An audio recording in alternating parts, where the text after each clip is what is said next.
Well, hello again. This is Kimberly with Wake Up with KC. And today I'd like to talk about music. Did you know music can affect you energetically, positively, and negatively? And today I have a special guest. I've met him back in 2011 when I started out with my film production company, and I produced it and directed and helped him with his music video called Free.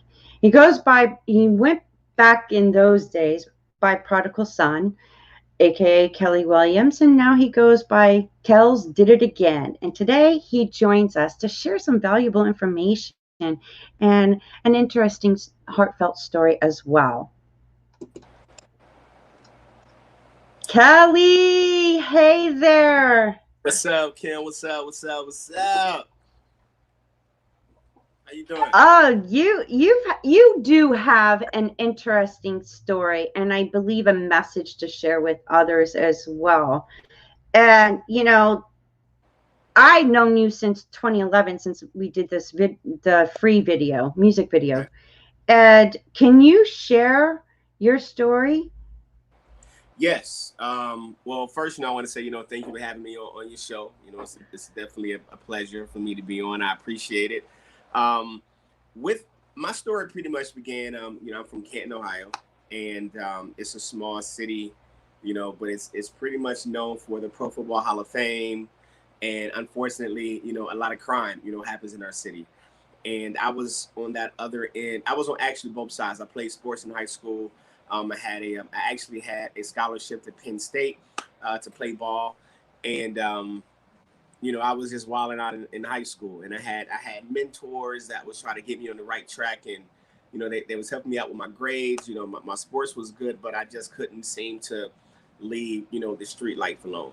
And unfortunately, in our city, that happens to a lot of us, where we have this talent, but it's so much disparity in our city that we have to find ways just to survive. It's not like we're out here hustling to do it. We're literally trying to survive. And if people lived here, they would understand what I mean, that we're just trying to survive.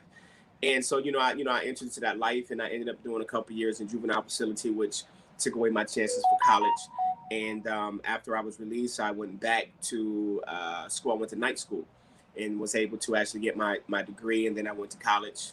I still had aspirations of college with the Columbus State, did marketing, turned into music, and and now I'm here with you, basically. And I know we're getting to a lot more of the story as it develops, but that's what led me to you. Yeah. Right for some prison time. Yeah. Oh, well, when, going through your journey, then you must have had some self-realizations and what I would call spiritual waking. And how did that start out and begin for you? Well, being in my position in my career as a Christian recording artist, my answer is probably going to surprise, a lot of people. But, I've grown to a point of, self-assurance. Well, I'm pretty sure about what I'm saying because it's for me. It's not for you. It's for me personally. I had the realization of a spiritual awakening probably when I was smaller. I used to have these dreams, and I didn't really know what they meant. And of course, you would ask your parents, and my mom was super religious, so she would always say, it was something from God, and it's probably Christ trying to deliver you a message or something like that. but I never really like took hold of that. It never really consciously made sense to me internally. I just accepted it because my mom told me it. And I believe everything my mom says. The snow was purple. I believe it, but it's falling white. I believe it will be purple. You know, that's how I would believe. But as I got older and just started having, you know, experiences, I started getting to different people who were delivering like motivational speeches, and I ran across a guy. He was named Bob Proctor, and he was talking about metaphysics and you know, your paradigm and things like that. I'm like, you know, what is he talking about? And then when I realized that these things were actual everyday things that we're living, and the Bible was pretty much, in my opinion, is just, it aligned with actually what's out there. But I felt people need someone to help them and to save them, to push them forward. So the world created another deity for you to believe in, and from that point, I was like, wait a minute, if it's the same, and in the Bible it says, speak it, believe it, have faith, these are the same things. So I think I'm gonna go this route and see how it works out for me. And that's when I had my, you know, spiritual awakening. For me, that was about 6 years ago. So I believe in God with all my heart, because I believe that we have been created. But the way that religion teaches you about our life and how we live and the acceptance and the non-acceptance and what we can and can't do, from experience, I can say that I don't serve that part of God anymore. Let's put it that way. That's impressive, and I'm so glad you brought this up because, you know, with my spiritual awakening, and I've shared it with you, you know, being in abusive marriages and in the Christian religion and, you know, God, the Bible and whatnot. And, you know, I was just like, well, is that what God created me to be abused? I don't think so. Like, it No. didn't sit well with me. Right. And there's certain things, you know, essence of God that I know is a greater source, a divine intelligence. Mm-hmm.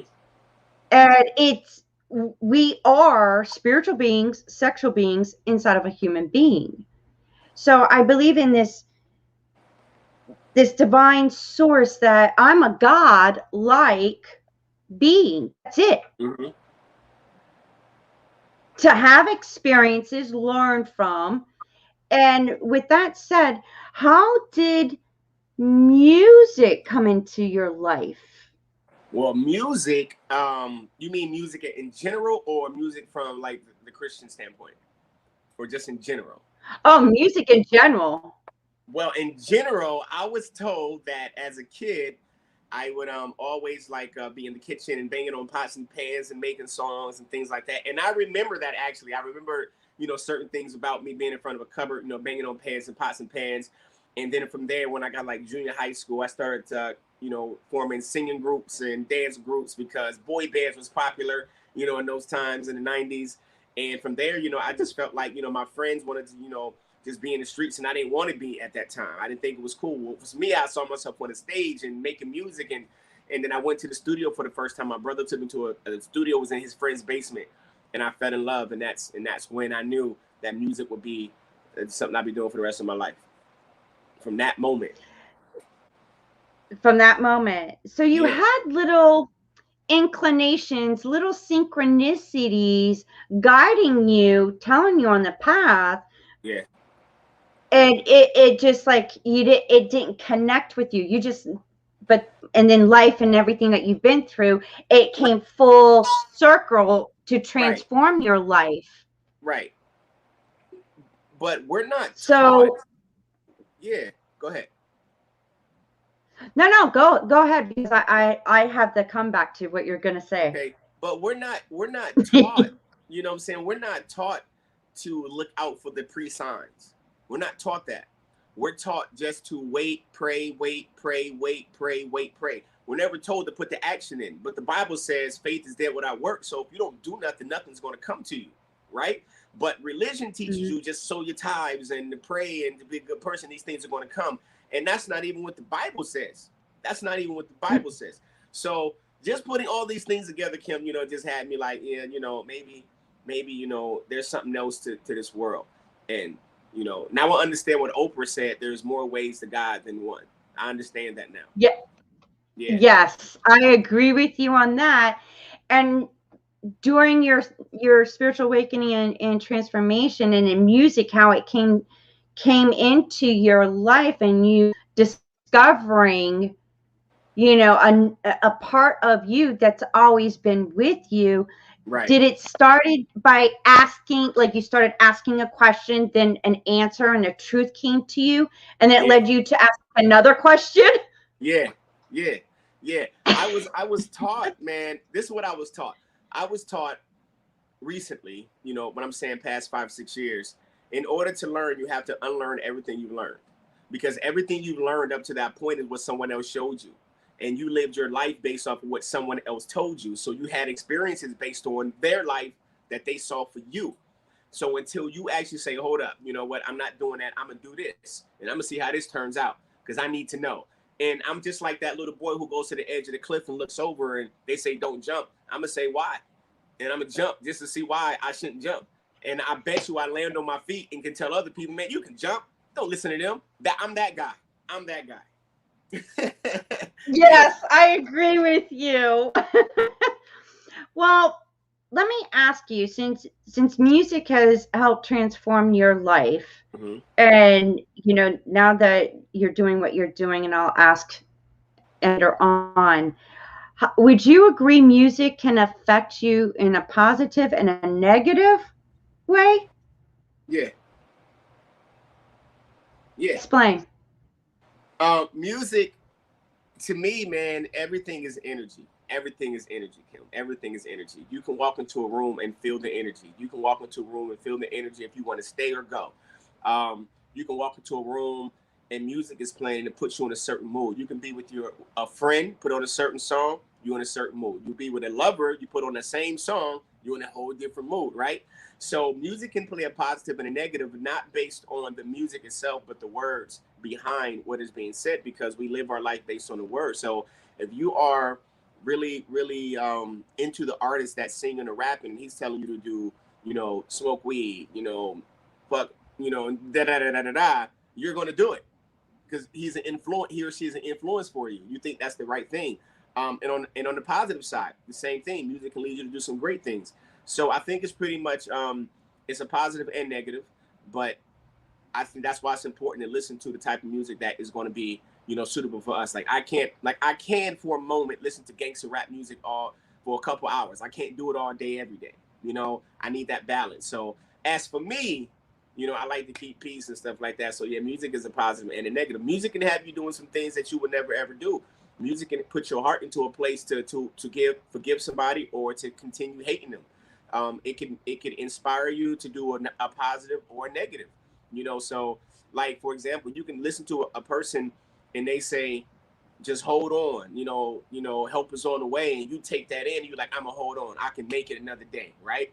But then you have another person who can sing a song and be like, man, I ain't got time to wait for, I gotta go get it, bust a cap with somebody, and you're like, yeah, that's what I need to do right there. And so, but if you think about it, depending on who the person is, that negative might actually be their positive.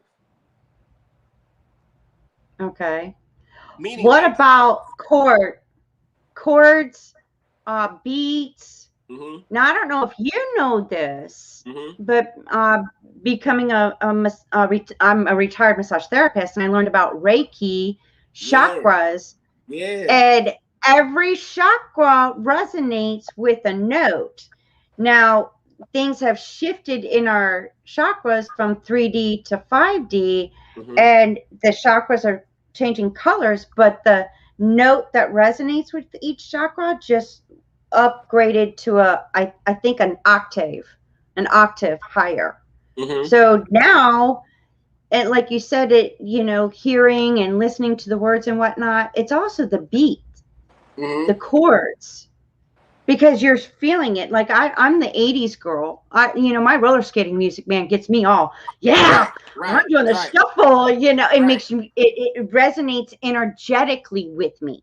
right. Would you agree that that goes the same with even the beats and the chords and the Yeah. harmonies? Well, as a producer, you're creating the sound and the emotion that you want the listener to have. And then you Mhm. find the artist that's going to fit that particular beat to bring out that emotion that I, the producer, create the beat, want you to have. So if I want you to have a sexual feeling, I'm gonna create some sexual feeling music. I'm gonna get an artist and I'm gonna put you in the mind frame I want you to. I mean, so yeah, it's the same thing. The beat does make a huge difference, but those words are powerful too. Really, the most powerful thing. But the beat, yeah, the beat can put you in some pretty spacey positions as well. Spacey persistence. Yeah, at Yeah, least a little like bit Jam on too. It from back in the 80s. I'm roller skating in my car while I'm listening to it. So yeah, it brings back memories too. We I got a mean, high pitched sound going on. oh, I don't know where it's coming from. When you lean back, it kind of went bananas a little bit. Hold on, oh, it did. Oh, how's that? it's still there. It is? Uh, What is wrong? I don't know where it's coming from. Huh, that's Wait a weird. minute. I'm not hearing it.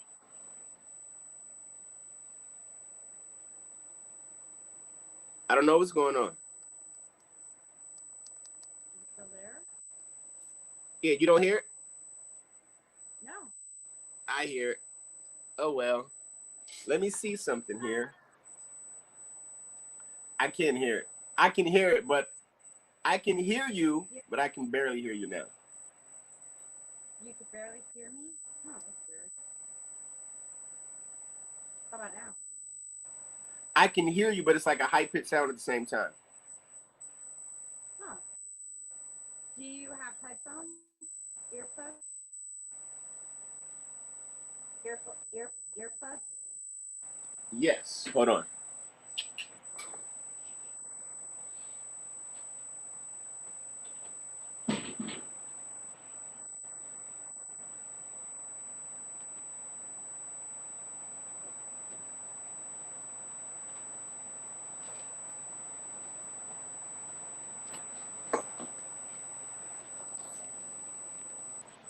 Let's see if this works. Can you hear me? Oh yeah, holy cow. Loud and clear. Is that better? Okay. Yeah, I still have this little buzzy sound, but it'll be okay. I'll get through it. Well, I want to ask you because you mentioned something about an outreach program.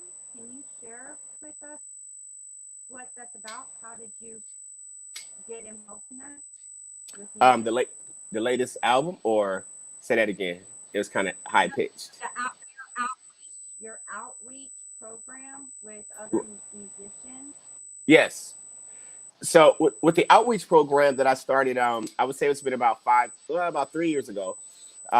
I started working with like some the local like high schools and junior high schools and elementary schools, and just created music academies. And with these music academies, um, we would just create music, write songs. They record it, and then they we have a performance for them, twice per year, throughout the school year. And that was for like accredited things they could get credits for. And when COVID hit, I was going for about 3 years strong. Then COVID hit, after school programming got shut down. I had to find another way, an alternative to keep music going. So I knew that the other part of our city was, the streets, gang members, drug dealers, things of that sort, who I knew who had talent too.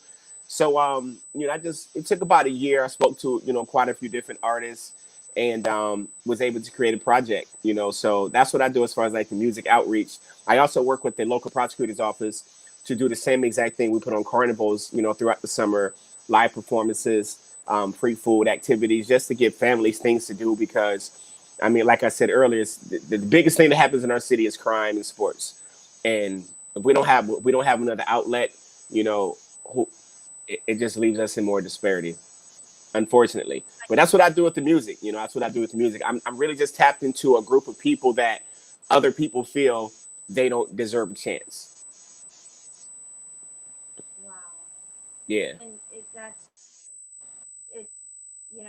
saying you become the product of your environment, but there's Right. no inspiration. There's no one. or it's slowly changing, I feel. But if you don't have a positive influence, then it's like history keeps repeating itself in a way. Right. Do you agree? I do. I do. If you do not have a positive influence, man, history will repeat itself. And that's with anything. Um, if let's say you have a child in a home or even an adult and no one is nurturing them to be an adult or responsible, then they're probably going to do the same things that, well, let me put it this way. If you have a child who, this is a lot in our city. Let's say you have one person who has a father in prison, right? And that child grows up and they always see their mom or dad in and out of prison, in and out of prison. If no one grabs that child and show them a different way, 9 times out of 10, no, I would say probably 9.5 times out of 10, that child too is going to end up in the system, probably lead to the streets, prostitution, early childhood, I mean, early pregnancy, early parenting. I mean, these are just things that people can say, oh, you're just saying that, but these are things that we've seen everywhere across the world. So yeah, I think, positive influences are definitely needed Oh wow! continually. And I agree with you, and that's why I started this show is to help enlighten and you know people like you that are trying to make a difference to spread that word, spread the love, spread the energy, so we can wake up and have a self huge realization. Yeah, But let yeah. me ask you something. What was the hardest experience in your life that you went through that you learned from, and how can you share it with us today? Mm. Oh. um, my biggest disappointing experience was probably getting a divorce. Probably getting divorced. She's the mother of my children, and we was together, 20 plus years, and she was with me through my whole career, as prodigal son.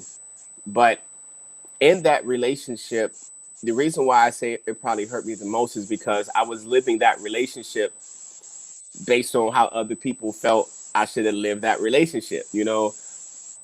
Being an artist, being someone who they consider, a minister of music, being a father, being a husband.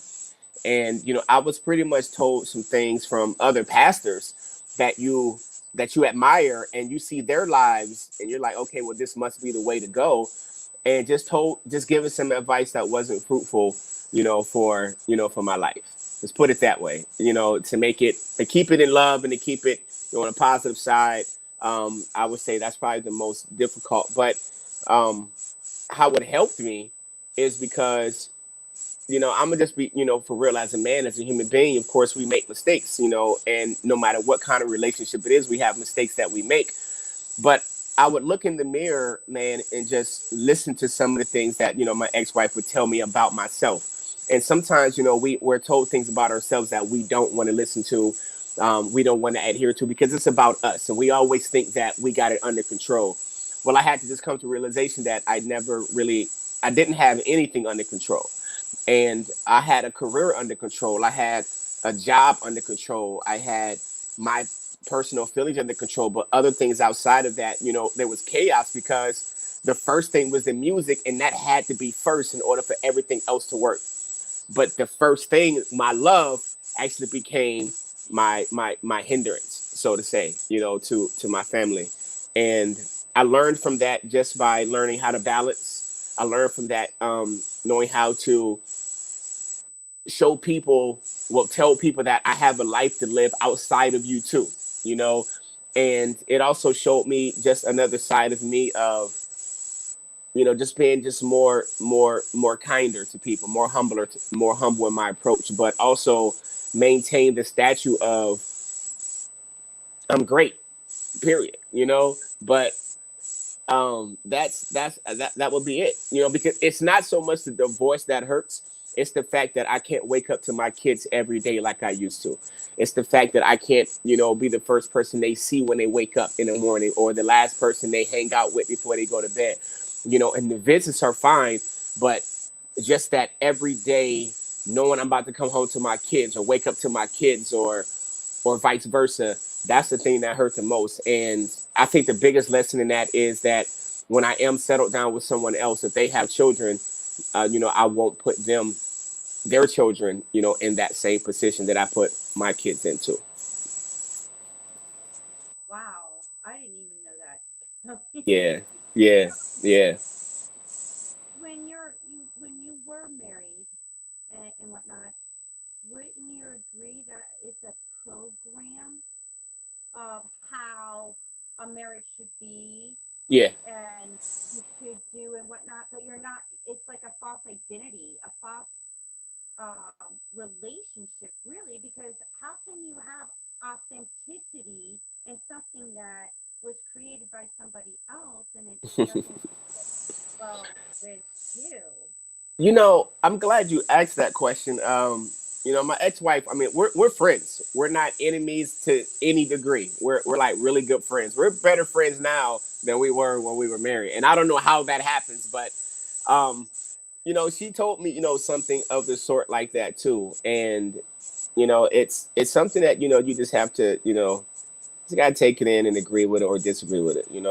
But yeah, but continue on that. Continue on that. Yeah, continue Well, past that one. here's what I realized, and I learned this from Will Smith and his wife, Jada Pickett Pink. Smith. Well, that's what I was going to say. Well, she was watching the table roundup shows, and all of a sudden, she was just like, I think marriages should be like this. Like I didn't know she was watching these shows. I came in the house one day and was like, I'm so hungry. Can you get me something to eat while I take a shower? We've been married too long. You can make your own plate. I was like, what? Wait a minute. Where is this coming from? And it just kept growing and growing. And then we was bashing heads. And that's when it started to like fall. It started to fall. And then I caught wind of the show and I was like, this is not right. Like and then I really understood what she was doing. So we just came to a mutual agreement that, maybe our relationship is built on a false pretense of what someone told us. Maybe we never was supposed to be married in the first place. But yeah, I think some marriages are based on falsehoods of what we're told. Like I said earlier in the interview, we're told how to do something. You're told how to be a wife. You're told how to be a husband. You're told how to be a child. And you're like, well, if I don't do this, then you're gonna leave me, or vice versa. It's crazy that we have all these rules that no one can follow. Oh my We have, God. So you know what my solution to that is? what is the solution? Create your own partnership and agreement. And if Yeah, you have to put it in writing, it's negotiable. but And how you does do one it. adapt? But how does one adapt to that? Who's never been in anything like that? They're used to the structure. Man does this, woman does this, and then when the woman doesn't do what the man expects her to do based on what he's taught, then there's a problem. And when the woman doesn't do what the man's supposed to do based on what she taught or what she thinks it should be, then you have that problem too. So as you say, create it. But what if we create it and it's still, I don't like that? How do we fix that? Then what happens? Okay, so you go by a new idea. You have to really think about, okay, your parents, how their marriage was, the grandparents, recognize certain things that didn't even sit well with you. Mm-hmm. You create your own destiny. You create your own reality. So I think in these season times, I think there's like a shift in this. Like, you know what? My ideal partner has to be this, and this. And then when you Right. meet somebody, and it doesn't matter what gender, it's whatever partner you want to be with, Right. and you present it to them like, this is what I'm looking for in a partner. And if you want to add to it, it's negotiable. Right. Partnership the way you both can agree. And I feel that when we could come together with that, there'd be less divorces Mm-hmm. and more people happy because So they're living in this creation of what suits them and makes them happy too. And right. it's like working together. And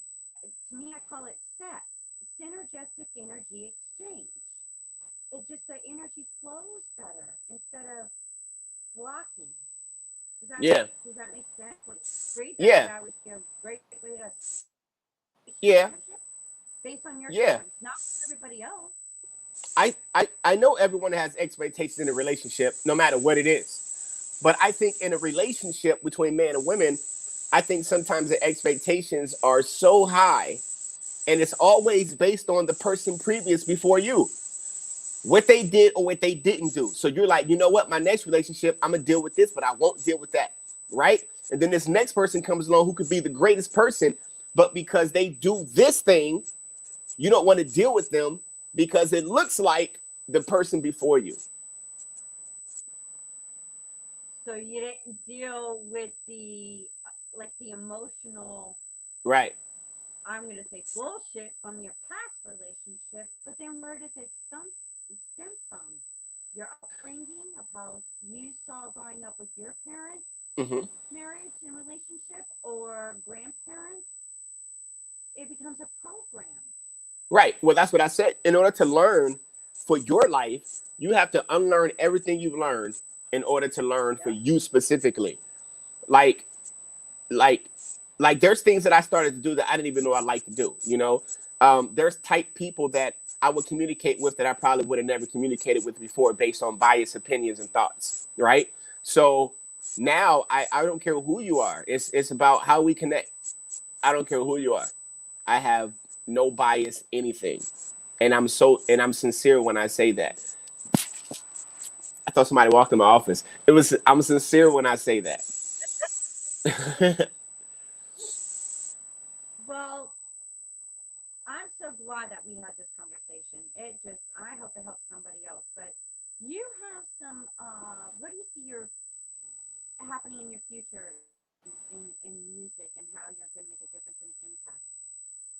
um, I think, well, with music right now, I'm back in my home city in Canton, Ohio, and I opened a studio here, and my goal was to have the best studio. To have a studio, I wanted it to be an outlet for people who didn't have an outlet, and I wanted to be the best studio as far as like the sound and the quality. And I've gained that, in 3 years of having the studio open. So my goal is to continue opening probably like maybe two more studios around our area, or I may just keep this one. Um, but as far as the music side, my goal and my dream is to turn Canton into like a music mecca because we're only known for Pro Football Hall of Fame and crime. We have so much talent here, and I feel like I am in a space where I am the person that's going to deliver, will be that pinnacle like Puffy is in New York City. Like I'm always thinking of ways to make that happen, but you can't run and outrush the process because you see it and we see it and we want to run right to it and forget all the things that we got to do in between in order to make that one dream and goal a reality. So that's where I'm at right now, just creating, more content. Um, my goal is to put out at least 100 singles for 2021. And right now we got another release coming out in a couple weeks. So that'll put me at about 50 singles as far as music so far for the year. And so that's what I'm doing. Wow, Just congratulations. yeah, just creating. Just really, the thing is just creating and leaving a legacy of, oh, he did your music, he did your music, or he did your music. Oh wow, oh man, because usually when you die is when you get the most support as a musician. Yeah, true. So You got a point there. I'm not going to I'm argue building, with you on that one. I'm building legacy, so they'll So be like, what? who is that? Yeah. So what do you? I do believe you have a nomination for a Grammy of some sort, Yes, or in 2000 and what's this, 2016. Oh, excuse me, that's too long ago. Yeah, 2017.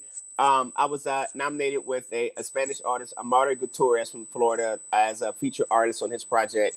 Then I had two other projects that I had put in myself, and each year I had first round nominations for Grammys. Never won, but just to get the nod is awesome. And 2018 and 2019, two Stellar Awards in the gospel community for producer youth projects of the year. well, Try- congratulations. Yeah, It's a thank you, huge accomplishment, and thank you. I wish you the best of success. How can somebody get a hold of you that would love to be mentored by you, inspired by you, or even work with you in other music projects? How do you think You know, see, this is one thing that I was told not to do, but I do it anyway, and it works out for me. I always give up my phone number. I don't think that, I don't care if I was past Elvis Presley status, I would probably still give up my phone number. It's up to me to accept the call or not, right? Or shoot me a text, right? but you know what I mean? But call me. Area code is 954-678-8498. 954-678-8498. You can shoot me a text, call. I'm usually in the studio a whole lot, so text works out a whole lot better. But if I answer the phone, I don't know if that's good. I mean, I'm not busy, so that might not be too good. So, but that's how you can get a hold of me. And on So Facebook, of are course, you? Kelly Williams. Oh yeah, Tony Williams on Facebook. Do you have any events or workshops that are I'm coming up? actually there's no events coming up just yet.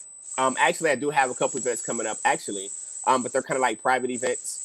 In the month of May, and I just actually got called to do a festival at Kings Island in Cincinnati in August, which is like the theme park. So I got that call yesterday. So I was really excited, like, oh, Prodigal Son getting booked again. Oh, the pandemic is close. It's over here. Oh, I can't wait to get back. I think that's like the biggest thing. I can't wait to get back on the stage, hold a microphone, and entertain the crowd, make them feel good.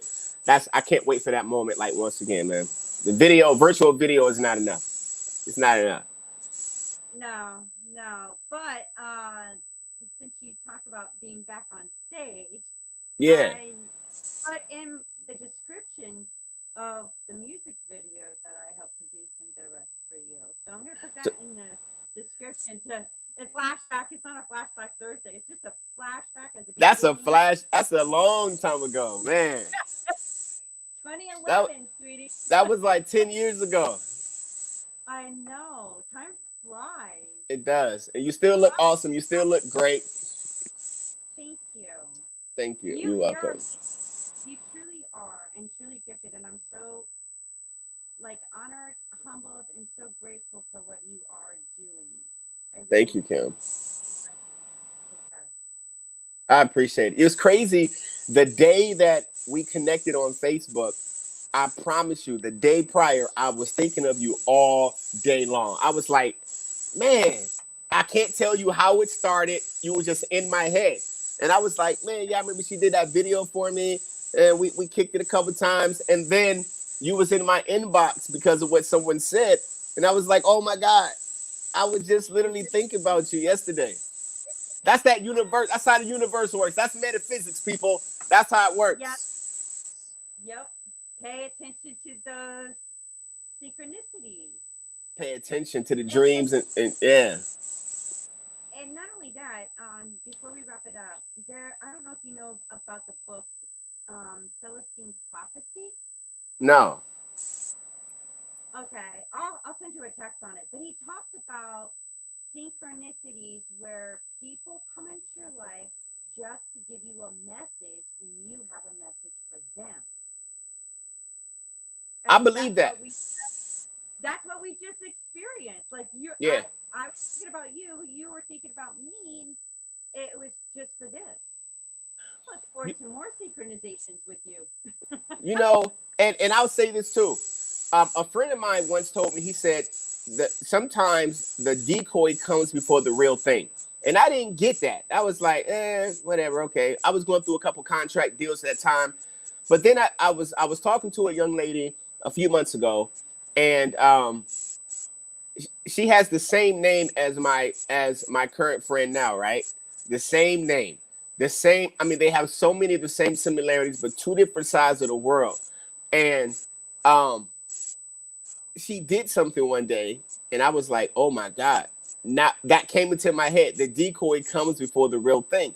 And I was like, man, and then you just said that people come into our lives to teach us something, or we're to teach them something. And I was in a situation with her a couple of days ago, and I instantly saw it. I was like, you're doing what you didn't want the other girl to do. So check yourself. And I was like, oh my God. that's what she helped me with because I couldn't understand it. And that really like changed my mindset towards people in general. So when you say that, yeah, maybe you were supposed to give me that message because I didn't understand why I was still feeling that way. I was like, because I'm still thinking about this person. Like, why am I still thinking about this person? I mean, but what did they do for me in that relationship? But yeah, so yeah. Trust the process. Yeah. And pay attention to the message, and you just got it. Yeah, because you got to think about that. Like, we hadn't talked in 7 years. And then I was thinking about you, and then you hit me the next day. Like, what's up? Like, this is how it works, people. I lie to you not. If you look around your house or your whole life, everything that you have is a figment of what you thought first, and then it showed up. Yep. I would really like.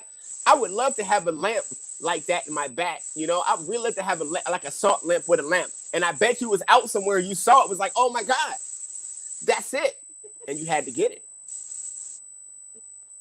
Thoughts and feelings create manifestation. Yeah. That's how it works. It does. It doesn't happen automatically because we're taught instant gratification. Right. It does. Right. Oh. No. What? Wait, people, are you listening to what she just said? This is metaphysics, people, to the finest. She said, whatever you think and desire, if you stay on that thought, it will happen. But it doesn't mean it's going to happen quickly because we're taught instant gratification. We're taught instant gratification. Can I have? Yes. Can I have? No. Why? Because I'm going to go get it myself. I don't want to wait. Oh. That's deep.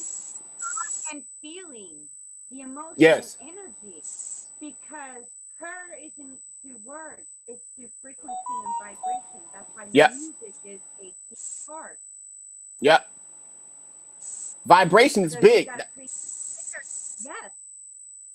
Yeah. I'm so happy that I am too. So when people be like, oh man, I ain't really feeling that vibe. They don't understand. They're not. Their body isn't feeling the vibrations around them. So, but until they understand, well, I need to get out of here, they'll always find themselves in them type situations.